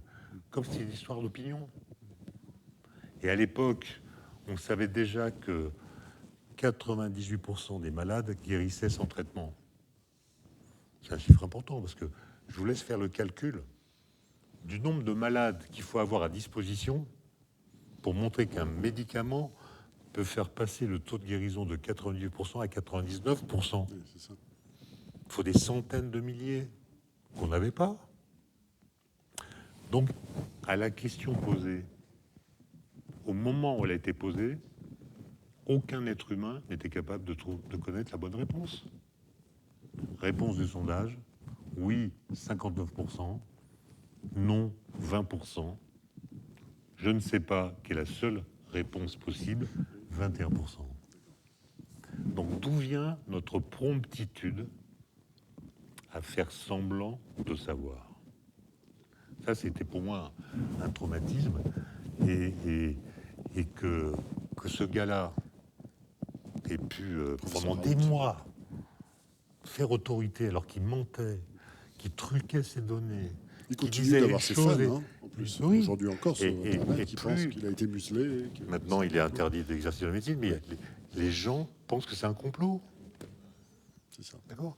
Et reprenez toutes ces déclarations, c'est absurde, c'est des trucs absurdes. Par exemple, il dit, plus un échantillon statistique est petit, meilleure est la qualité des résultats. C'est dingue. C'est assez contre-intuitif. Donc, excusez-moi, ça pas voir vraiment. Si, moi, parce que ça prouve ce que vous disiez il y a une minute, c'est-à-dire qu'on peut être un homme de science, parce que le professeur Raoult, c'est un vrai professeur qui a exercé. Mais il a pété un câble. Non, d'accord, mais enfin, il a quand même exercé. Mais c'est pas un type sorti d'un chapeau. Mais non, mais ce que je dis pour les étudiants qui sont là. Écoutez-nous, un scientifique, c'est pas quelqu'un qui est sorti de la condition humaine. Non, certes. Donc, un scientifique, il a tous les défauts de la condition humaine. Il n'existe pas de scientifique qui soit objectif. Pourquoi? Parce que personne n'est objectif. Il n'existe pas de scientifique qui ne subisse pas des influences. Tout le monde en a, qu'elles soient culturelles, philosophiques, religieuses ou autres. Il n'existe pas de scientifique qui ne se trompe pas, puisque tout le monde se trompe, etc., etc. Autrement dit, ce qu'on demande à un scientifique, c'est pas d'échapper par je ne sais quelle cure de désintéressement à tous les travers de la condition humaine. On lui demande qu'une chose, c'est d'être honnête dans un sens très particulier. Vous posez une question, vous faites des recherches, vous avez des résultats. Avant de les mettre sur Twitter, vous les montrez à des gens qui font des recherches analogues et se posent des questions voisines. Et vous recueillez leurs critiques. Et ça peut être très violent. Pour le boson de Higgs, la discussion a duré 48 ans. Ah oui. Et je peux vous dire que les colloques, c'était violent. Et puis un jour, on l'a trouvé. Parce qu'il y en a qui disaient que ça n'existait pas, d'autres Voilà. disaient que ça existait. On l'a trouvé et ça a calmé le truc. Et c'est ça qu'on appelle un résultat scientifique. C'est quand il n'y a plus de controverse. Et à ce moment-là, les gens qui parlent peuvent dire « nous pensons que » ou « nous savons que ». Nous savons que. Et nous nous demandons si. Nous savons que c'est la science. Nous nous demandons si c'est la recherche. Et quand vous avez un gars qui dit « je », sur une question scientifique, et partez en courant. Partez en courant. D'accord? Les seuls scientifiques qu'on doit écouter sont ceux qui disent « nous ». Voilà. Tout le monde n'est pas Galilée. D'accord? Il ne suffit pas de dire le contraire de la communauté scientifique pour avoir raison. Et bon, c'est enregistré ou pas? Non. Non. Non, mais la vérité, je l'ai dit, c'est que ce monsieur devrait être en prison. Voilà. Il a violé la loi de l'éthique. Il a fait des tests complètement dingues. Il a menti. Il a tué des gens. Voilà. C'est simple. D'accord? Et pour beaucoup de personnes, c'est un héros. Oui. Et moi, je n'arrive pas à... Vous me posez des questions sur le monde, mais ce que je vous dis là montre à quel point je suis incompétent. Je n'y comprends rien. Je ne comprends pas qu'un gars comme Trump puisse avoir des suffrages. Je ne comprends pas que l'autre zigoto puisse continuer d'avoir des fans. D'ailleurs, vous avez déjà vu des médecins qui répondent aux interviews télévisées avec une blouse blanche? À part ceux qui font de la pub pour du dentifrice dans les pubs. Est-ce que vous avez déjà vu de votre vie une photo de ce monsieur avec un malade? Est-ce que vous l'avez déjà vu soigner un malade? Jamais. Non. Ça sautait aux yeux, ça. Et puis il suffisait de lire ses interviews pour voir qu'il a quand même un ego, mais pas possible. C'est ça. Et voilà, et que ça marche, que ce système fonctionne, signifie qu'il y a une pathologie de la connaissance dans sa transmission qui révèle des biais cognitifs dans notre cerveau qu'il faudrait prendre au sérieux.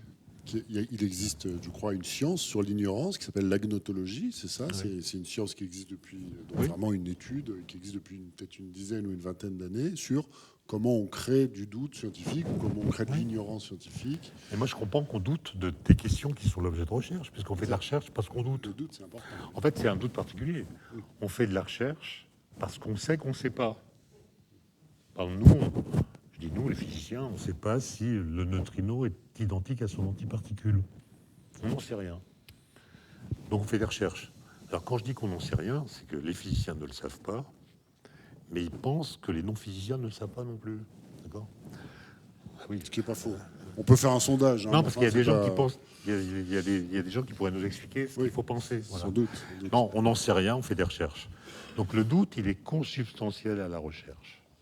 Mais quand on confond la science et la recherche, comme on l'a fait pendant le Covid, le doute qui est consubstantiel à la recherche vient coloniser l'idée même de science.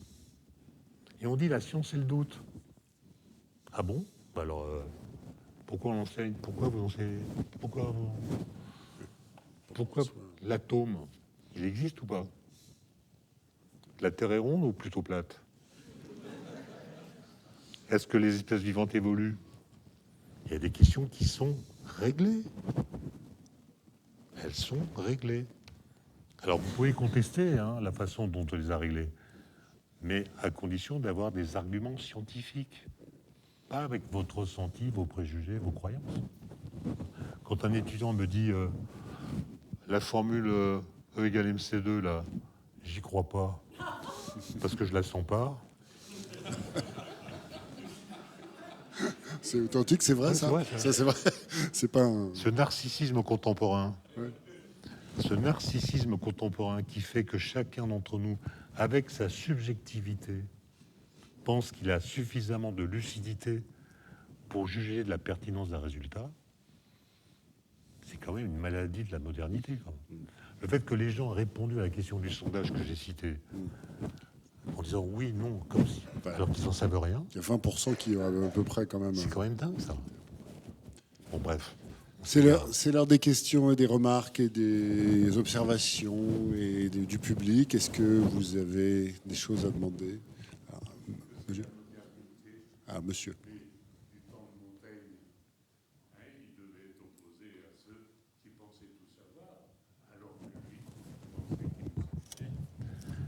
Oui, mais... Oui, alors, Montaigne, vous le citez en exemple et vous avez raison. Mais moi, je pense que notre mission de vulgarisateur maintenant, c'est deux choses. C'est d'abord de montrer qu'on sait des choses. On sait des choses vraiment. On les sait vraiment et il faut les prendre au sérieux dans notre façon de penser. Il ne faut pas les mettre en doute en disant on verra plus tard. Le changement climatique, par exemple. Les climatologues disent la même chose depuis 40 ans. Mais il y a des gens, je ne vais pas les citer, qui nous disaient la science c'est le doute. Et donc on a développé toutes sortes de stratagèmes intellectuels pour ne pas croire ce que nous savons. On le sait, mais on n'y croit pas. Et puis tout d'un coup, il y a des tempêtes, des événements climatiques extrêmes, et on parle d'urgence climatique. Autrement dit, il faut voir pour croire. Mais il y a des choses qu'on peut savoir sans les voir. Par exemple, on a su que la Terre est ronde bien avant de voir qu'elle est ronde. Et d'ailleurs, quand vous remontez dans les textes les plus anciens dont on dispose, grecs, babyloniens, chinois, indiens, donc depuis qu'il y a de l'écriture disponible aujourd'hui, de textes anciens, quand il est question de la forme de la Terre, elle est ronde. Elle est ronde. On a toujours su que la Terre est ronde depuis que l'écriture existe. Les gens avaient remarqué que quand il y a une éclipse de lune, l'ombre de la Terre sur la Lune, c'est un cercle. Et ils savaient que la seule forme géométrique dont l'ombre est circulaire en toutes circonstances, c'est la sphère. Pas besoin d'avoir fait Polytechnique. D'accord? Donc, c'est quand même fabuleux de penser, ça nous ramène à l'IA. La période de l'histoire humaine dans laquelle on trouve le plus de gens qui pensent que la Terre est plate, c'est maintenant. C'est aujourd'hui. D'accord? C'est que le platisme, c'est une invention d'Internet. Mais ça, même au Moyen-Âge, on n'y croyait pas du tout. Alors, les chiffres officiels, c'est 17% de platistes. Ça me paraît beaucoup quand même. 17%, vous imaginez? C'est-à-dire, dans la salle, il y en a... Il y a quelques-uns. Mais moi, j'en connais qu'un. C'est un de mes voisins. Ouais. À chaque fois que je sors et qu'il me boit... Ouais. Il y a une bonne ambiance dans l'immeuble. Oui, mais non, mais il n'est pas dans le même immeuble. C'est un voisin d'en face. Mais lui, il regarde les sites platistes qui sont très bien faits. Il a des centaines d'arguments. Et moi, je suis incapable de réfuter tous les arguments. Et vous qui savez que la Terre est ronde, est-ce que vous savez comment on a su qu'elle est ronde? Non.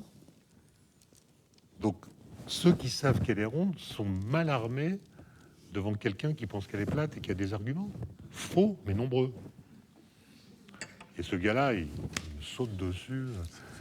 Je lui dis, écoutez, monsieur, je dois aller prendre un train. Alors, il me suit à la gare, même quand je n'ai pas de train à prendre parce que j'ai menti. Surtout que la gare Montparnasse, c'est pas très loin de Denfert-Rochereau. Je prenais Gare de Lyon. Ah, c'est Gare de Lyon, oui, c'est plus loin. Mais il m'a dit un truc quand même la semaine dernière qui m'a rassuré, qui montre qu'il faut quand même discuter. Il m'a dit, monsieur Klein, vous savez, des platistes, on en trouve tout autour du globe. Et là... J'ai dit, c'est gagné, c'est bon. Je me suis dit... C'est pas une grande victoire, mais j'ai pas perdu mon temps, quoi. Bravo. Il y avait une question de monsieur. On vous voit très mal, hein. Je fais le geste parce que nous, on a les lumières dans le... Voilà.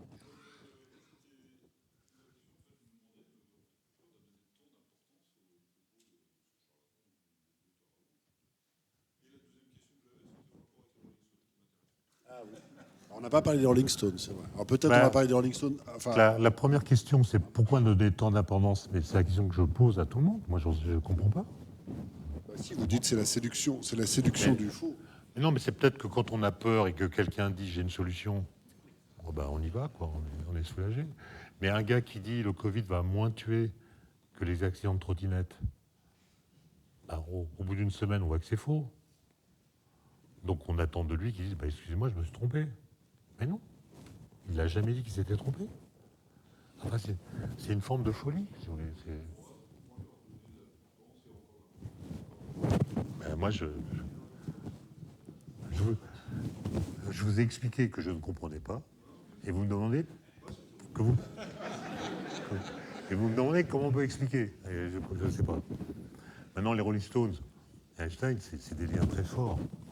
Ce qui n'est pas évident comme ça. Hein. Mais si. Parce qu'Einstein est mort en 55, donc les Rolling Stones sont nés à peu près au début des années 60. N'empêche qu'ils se sont rencontrés, je vais vous expliquer. Einstein, en allemand, ça veut dire quoi? Une pierre. Stones, en anglais, ça veut dire quoi? Des pierres. Donc on passe du singulier au pluriel. Qu'est-ce que Einstein a fait le jour de ses 71 ans en sortant du restaurant? Il a tiré la langue au photographe qui le harcelait. Il n'aimait pas qu'on lui donne des ordres. Donc il a tiré la langue et c'est devenu sa photo la plus connue. Et les Stones, qu'est-ce qu'ils ont choisi comme logo? Une langue un peu plus ronde que celle d'Einstein, qui était pointu. Hein. Et puis surtout, les Stones ont donné leur premier concert à Londres au Royal Albert Hall, où Einstein a donné sa dernière conférence. Donc le corps des Rolling Stones a traversé la rémanence spectrale de la présence d'Einstein dans cette même salle 30 ans auparavant. D'accord ? Et puis après, il y a des trucs sur l'intrication quantique. Et à chaque fois qu'un des Rolling Stones a voulu faire une carrière solo, ça a été un naufrage.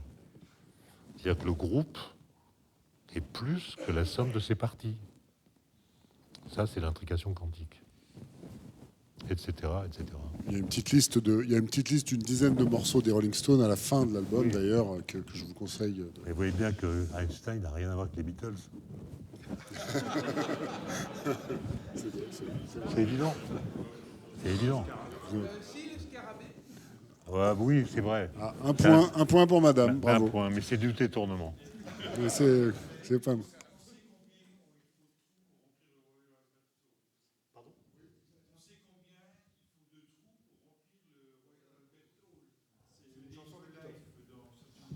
Ah bah oui, exactement. Oui, oui, très bien. Bravo. Un point pour vous. 2 points. En fait, c'est de l'intelligence collective, là. C'est ça. C'est Wikipédia à la flèche. C'est ça. Madame.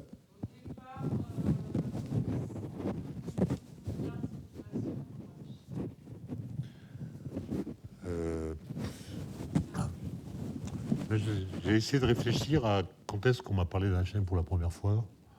J'ai pas trouvé. Je sais pas si c'est mon père ou ma mère ou à l'école ou un livre, je sais pas. Ce que je sais, c'est que dans ma chambre d'adolescent, quand j'étais en classe de 3e, donc en 3e, on a quel âge? On a 13 ans, 14 ans. J'avais 3 posters dans ma chambre. Il y avait un poster des Rolling Stones. Il y avait une photo d'Einstein, celle de 1905, où il est jeune, donc il a 26 ans. Il pose au bureau des brevets de Berne. Il a l'œil très pétillant. On sent qu'il est chaud bouillant, quoi. Et puis une autre plus ancienne, donc plus récente, où il est âgé, il a le regard fatigué, il est triste. Et je m'interrogeais sur comment ces 2 regards pouvaient appartenir à la même personne, en fait. Donc voilà, j'avais dû m'intéresser à Einstein à 13 ans, mais je ne sais pas comment ça a commencé. Mais le lien, en tout cas, était très précoce, effectivement. Ouais, ouais. Il y avait déjà des posters d'Einstein et des Rolling Stones. Ouais, non, j'ai beaucoup lu sur Einstein. J'ai l'impression que c'est un personnage dont on ne fait jamais le tour, en fait. Ouais. Il est immensissime et on a du mal. Et puis, il nous manque, en fait. Moi, j'entends personne parler comme lui. Et quand il parlait, on l'écoutait. Hein. Il avait quand même une autorité. Et il ne parlait pas que de physique, évidemment. Il envoyait des messages à l'humanité. Et d'ailleurs, dans la BD, on lui fait reprendre la parole au Royal Albert Hall pour qu'il nous dise ce qu'il pense de ce qu'il a vu de notre monde. Ça, c'est vous qui vous êtes autorisé donc oui, en fait, à imaginer ce qu'il aurait pensé. On a repris des éléments qui sont dans la conférence qu'il a donnée en 1933. Et il y a beaucoup de choses qui restent vraies. Hein. Sur la défense de la liberté, rien n'a changé. Et puis, évidemment, on a ajouté, c'est une expérience de pensée, cette BD, hein, on a ajouté des choses qu'on pense qu'il aurait dites s'il avait pu faire ce retour parmi nous, à partir de choses qu'il a déjà écrites. Oui, il y a des sujets sur lesquels il n'a pas exprimé d'avis de son vivant, parce que les questions ne se posaient pas, le changement climatique, l'intelligence artificielle, les guerres d'aujourd'hui, il ne s'est pas exprimé. Donc que vous le listez en 2-3 cases, on voit qu'il y en a eu énormément depuis 1955. C'est là qu'on voit la succession des guerres dont on a tous entendu parler depuis 1955, mais il y en a un sacré paquet. Einstein ne comprenait pas qu'on fasse la guerre, sauf quand il y a une agression violente. Et voilà. Aujourd'hui, on peut dire qu'on est servi. Oui, le mot est faible. Madame.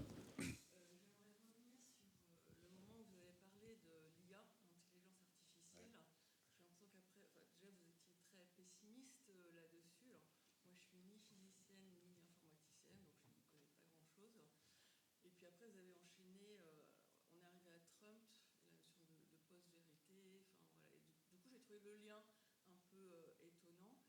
Et je me suis... Est-ce qu'on ne pourrait pas quand même voir dans l'intelligence artificielle, surtout au sens anglais que vous avez évoqué, un outil à apprivoiser et pas une sorte de diable qui nous prédit la fin du monde? Non, mais l'IA, comme vous savez, peut écrire des articles à votre place. Donc ça vous fait économiser du temps. Mais est-ce que ce qui est dans les articles est juste? D'autre part, est-ce qu'on ne va pas perdre en capacité en la déléguant à des machines? Par exemple, est-ce qu'on garde la capacité à faire des calculs à la main? Ou même à écrire à la main? Ça n'a pas été la même chose avec l'apparition de l'informatique. Si. Non, mais Platon a dit la même chose pour le livre. L'apparition du livre va nous retirer nos capacités de mémorisation, puisque avant la transmission était orale. Ouais. Mais là, c'est quand même du lourd. Hein. Et ce qui m'inquiète, c'est les capacités de manipulation de l'opinion. Peut-être. Enfin, moi, je ne suis pas compétent, mais par exemple, pour revenir au cas précédent dont on a parlé, on voit bien qu'il y a des réseaux qui ont activé les tensions dans la population à propos du vaccin, de l'hydroxychloroquine, pour provoquer une mini-guerre civile. Et ça se fait pas tout seul. Ça se fait pas tout seul. Donc moi, ce que je crains, c'est que l'IA, le numérique en général, crée ce que Tocqueville appelait des petites sociétés. C'est-à-dire, en quelques clics, vous fabriquez une sorte de communauté numérique qui rassemble des gens qui pensent comme vous, qui s'abreuvent aux mêmes sources que vous. Pourquoi? Parce que notre cerveau n'aime pas être contredit. Ça a toujours été vrai, ça. Là. Avant le numérique, les gens de droite ne lisaient pas Libération. Les gens de gauche ne lisaient pas Le Figaro.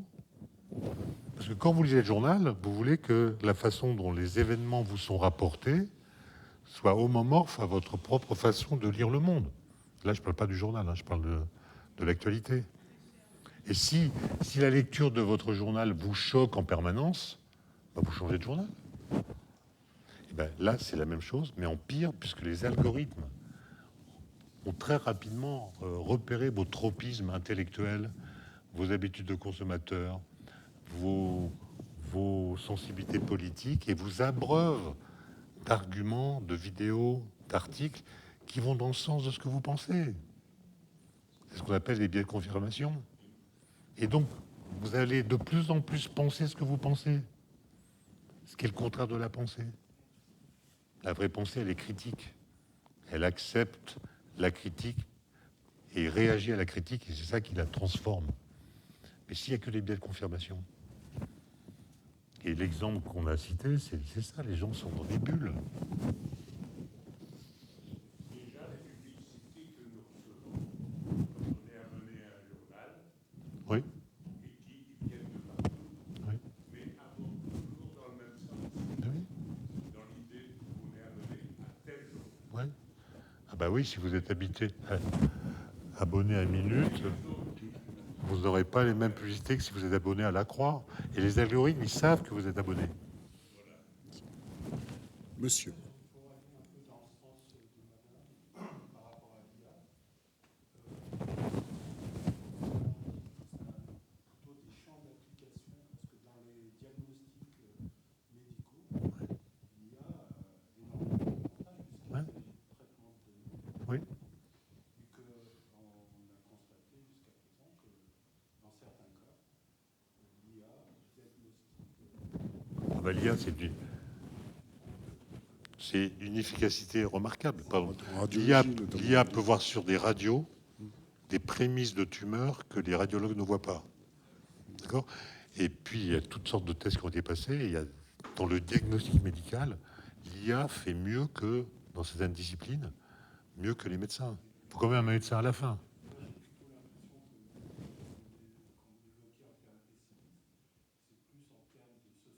Oui, oui.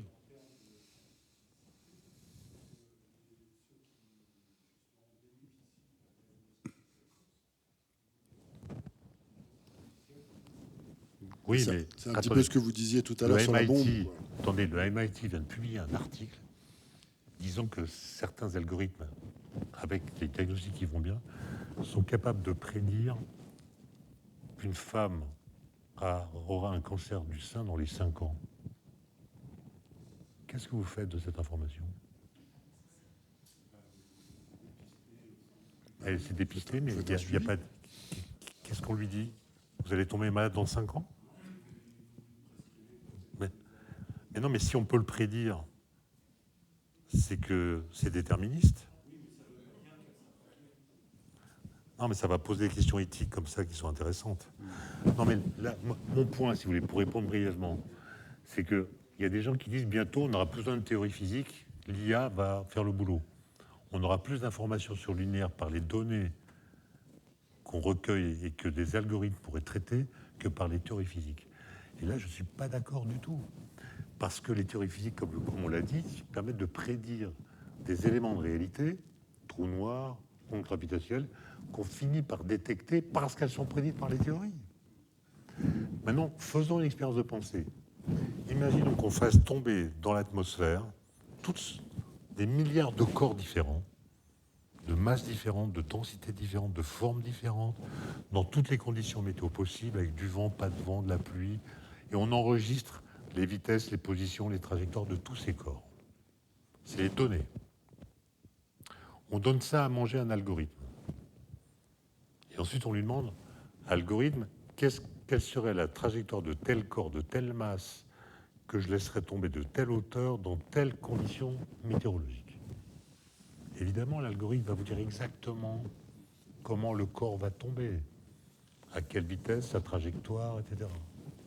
Mais l'algorithme sera incapable de dire ou de déduire si on laissait tomber tous ces corps dans le vide, ils tomberaient tous à la même vitesse, quelle que soit leur masse. Autrement dit, les données ne permettent pas de faire le geste théorique de Galilée. Qu'est-ce qui se passerait si? D'accord? Et c'est pareil pour Einstein. Si on n'avait pas les équations d'Einstein de la gravitation, mais si on avait toutes les données qu'on a, est-ce qu'à partir des données, on pourrait trouver les équations d'Einstein? La réponse est non. Donc il faut des physiciens.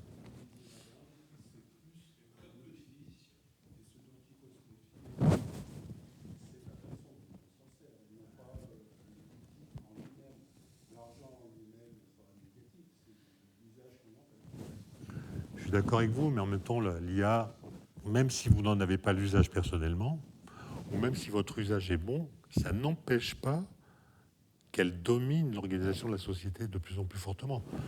Harari donne l'exemple de la finance. Ben, l'IA est en train de piloter la finance. Et la question c'est, imaginons qu'on veuille changer les règles de la finance. Dès lors que l'IA est opaque, l'IA ne peut pas dire pourquoi elle prend telle décision. Ça veut dire que vous déléguez la finance, qui est quand même pas rien, à quelque chose dont vous ne comprenez pas les mécanismes. En fait, ce que je reproche à l'IA, c'est qu'elle n'explique pas ses résultats. Si le soir, moi, j'utilise Waze, vous savez, Waze pour connaître le meilleur chemin pour aller chez moi, parfois, Waze m'indique un autre chemin que celui que je prends d'habitude. Et je lui fais confiance, mais il ne me dit pas pourquoi c'est un autre chemin. Je lui fais confiance. S'il se trompe, c'est pas très grave, j'ai perdu quelques minutes, mais il y a des décisions pour lesquelles on veut pouvoir nous avoir un esprit critique nous permettant de les accepter ou non en fonction de l'argumentation qui a permis à l'IA de proposer tel ou tel avis. Mais l'IA n'argumente pas. Elle n'argumente pas.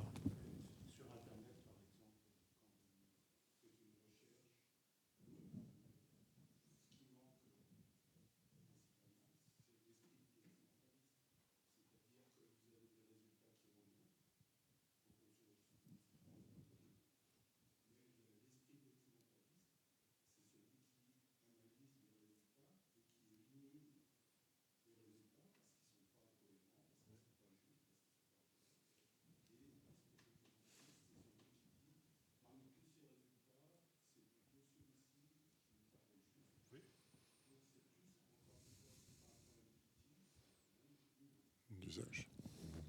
moi, je dirais la messe n'est pas dite. C'est-à-dire, je ne sais pas quand. En fait, on doit apprendre à s'en servir. Là, je vous suis. Et la question, c'est est-ce qu'on est tous mus dans ce domaine-là par les mêmes bonnes intentions?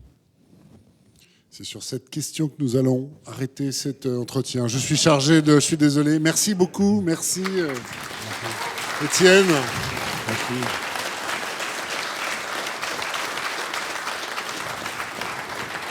Je rappelle que votre bande dessinée s'appelle L'éternité béante, qu'elle est audition Futuropolis, des liens qui libèrent, et qu'elle est vraiment, enfin à mon avis, à offrir pour les fêtes, elle sera vraiment très bien. Merci beaucoup, merci à tous, merci aux équipes de la Hallo Blé, merci aux équipes de la médiathèque. Petite pensée pour Frédéric qui a contribué à organiser cette rencontre et qui n'est pas avec nous. Et je vous cède le micro. Merci beaucoup à Étienne Klein et Arnaud Gonzague donc, d'avoir accepté l'invitation de Frédéric au nom de la bibliothèque. Merci effectivement à toute l'équipe de la bibliothèque ainsi qu'aux bénévoles qui nous ont accompagnés. Donc on va vous libérer puisque vous avez chacun votre train à prendre. Alors je pense que pour Étienne Klein, il n'y aura pas de souci. Pour Arnaud Gonzague, j'espère que vous êtes bon au 100 mètres. Hein, mais voilà, merci à Rémi qui va vous ramener à l'heure pour vos trains. Et donc voilà, Frédéric s'excuse et me demande de vous inviter pour le 16 mars pour la rencontre avec Jérôme Garcin. C'est notre année Nouvelle Obs en fait, cette année. Voilà, merci de votre fidélité. C'est vraiment un grand plaisir pour toute l'équipe de vous accueillir. À très bientôt.